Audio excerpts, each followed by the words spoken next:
Hello, everybody. I'm Sara Wiseman, and welcome to our Visionary Psychics Summit.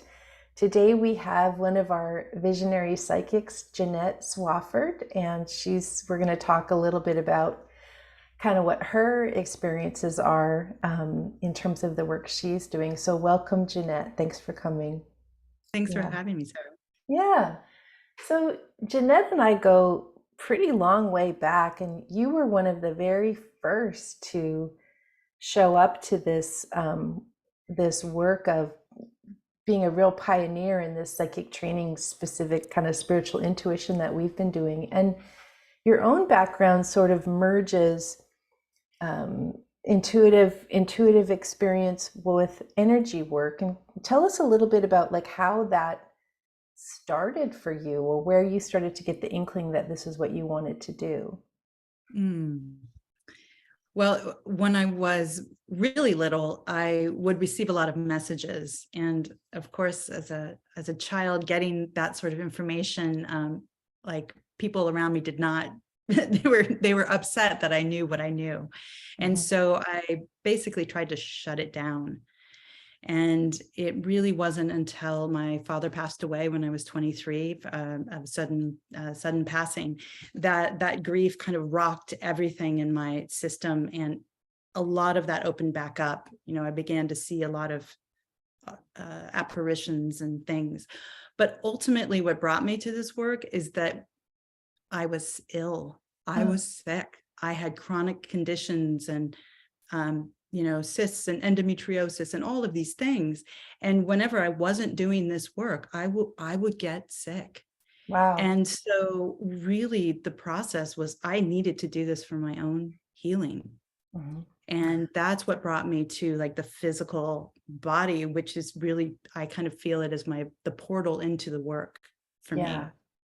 me. Did you have was this work, so a lot of people come from a religious tradition that they either really love and then it sort of leads them to this work, or they really just don't relate to it. Did you have any spiritual tradition that was sort of like a jumping off point for you? No, I would say, I was raised Presbyterian. Mhm. Um, Bless them, but it did not resonate for me. Yeah, so it wasn't like, But so you, that was your kind of early experience, but it didn't really relate for you. It just wasn't much there for you. Yeah. I sense vibration, and Hmm. for me, the vibration of the earth is really my connection. Yeah. So I feel that low, deep energy, and that makes sense to me. And so Yeah. everything kind of builds up off of that. I mean, Yeah. I would sit just with my, hands on the ground, and I'd sense that. I would, when I lived in California, it's like, oh, there's going to be an earthquake. I Yeah. mean, Yeah. Yeah. and I Yeah. feel these things a lot, but like well before that they arrive. It's the Yeah. tension that's there. So I veered toward an earth-based spirituality for me, and didn't follow a particular dogma or anything. I just went with what resonated, Hmm. and it really was connecting to nature, Hmm. right? Of course, living in Oregon now, it's the trees, it's the waterways, it's all of this stuff. But Yeah. um, for example, I plant medicinal plants in my garden Hmm. just because I love their particular vibration. Yes. Um, Not necessarily because I'm going and making medicine with them, although occasionally I do. It's really about just, this motherwort plant and that energy, and this Yeah. rosemary, Yeah. those pieces. Getting the plant vibe or the plant friends or the plant support around you just because it's so valuable. Yeah. When you so you, in your own illness or your chronic conditions, how did you just begin to experiment on your own body, or did you just notice whenever I'm in direct connection, I feel better? How was that you realized like this is what's solving it? As these things happen, right? I was traveling for work and received just this massive download of information. And I had absolutely no context for what was happening to me in my body, and it completely overwhelmed me. And but it put me on this path where I reached out to somebody who knew somebody who knew somebody who put me in touch with someone that was doing really innovative work around the body and body movement. And they had one opening left in this 3-year training program, Yeah, right? yeah, that's always Which, how it goes. Yeah. yeah. And so I was in my high-tech career and concurrently studying body work, and would take all my vacation time to go and do, 10-day intensives and work at night and on weekends and all these things for 3 years. And the whole first year was around healing yourself. Yeah. Yeah. And so I don't think I ever really got off that first year. I'm just always constantly in the own healing myself. But it gave me some very concrete skills to begin to work with, both Yeah. tuning and awareness and that level of sensitivity, and even that kind of vibrational, I'm feeling into a nerve problem or into a muscle, or, those kind of specifics. And it evolved from there. It just continued to open and deepen. And that work was called integrated awareness. And so that's what I began with. So then, as you opened into this intuitive, I mean, it's all intuitive, but as you open into more like the mind's eye, clairvoyant style work, and opening into like the guides, how did those start to, did your original work in body start to open more, or what happened? Yeah, well, I had family.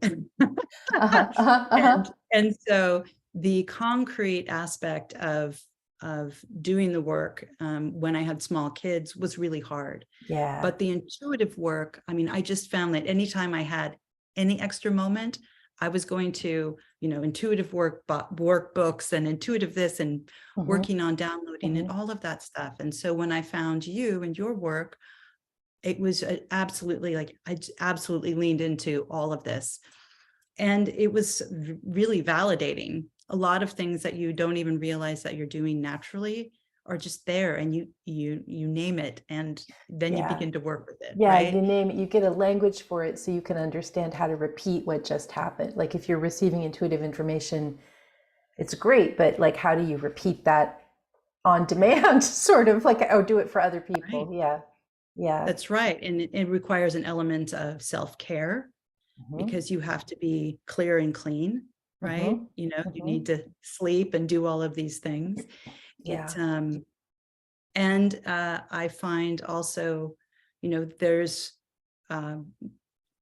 things that happen during sleep that also will clarify. I'll get a lot of information in that lucid period, either before I go to sleep or when I first wake up, of things that I need to do to help clarify or open, or messages that I'm receiving for my own work and to expand my own practice.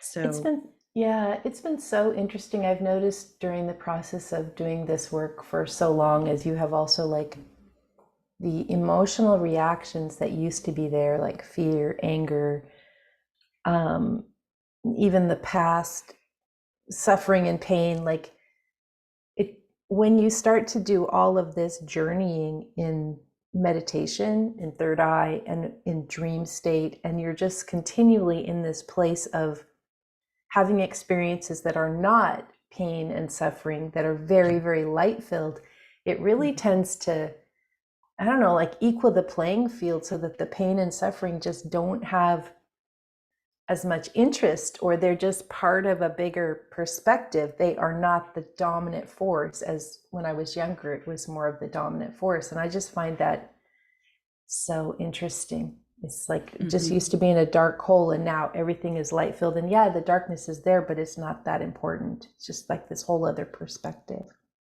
yeah, that's right. Yeah. That's right. And I feel like the energy in the collective environment has changed too. Yeah. Right. It's kind of, in some ways it's amped up, but those that are aligning, I feel like it's moving faster. Yeah. And it's opening more, and there's more light, and it's connecting. There's definitely a lot of friction out Yeah. there, and that fear and elements of people who are trying to either go backwards or constrict, or Hmm.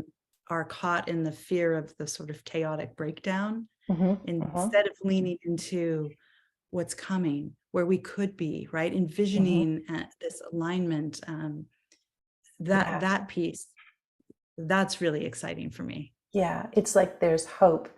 And all we need to do is sort of focus on this is where we're going. And yeah, it's fascinating. Um, so walk us through just like how you'd approach if someone came to you, they're like, I have this issue in my body.